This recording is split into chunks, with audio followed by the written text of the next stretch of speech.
आणि बातमी आहे उदय सामंत आणि वडेट्टीवार यांच्या उपमुख्यमंत्री पदावरून झालेल्या आरोपांची।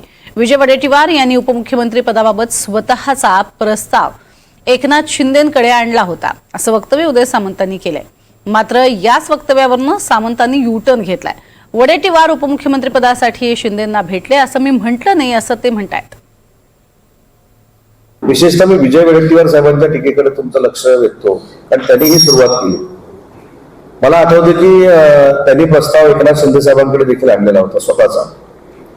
आता कदाचित त्यांना असं वाटत असेल की मी आडकाठी नवी बंद असेल, आता कोणाची बदनामी करायची, तर उदय सामंतची बदनामी करायची।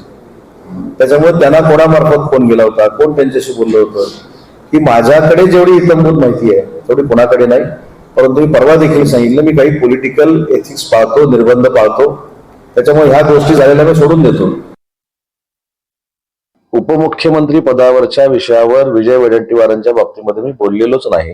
कदाचित अजितदादांनी ती प्रेस कॉन्फरन्स बघितलेली नसावी।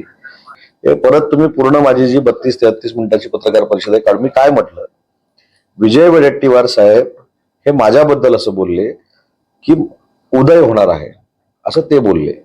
मी त्याच्यावर असं बोललो की विजय वडेट्टीवार देखील शिंदे साहेबांच्या संपर्कामध्ये असू शकतात।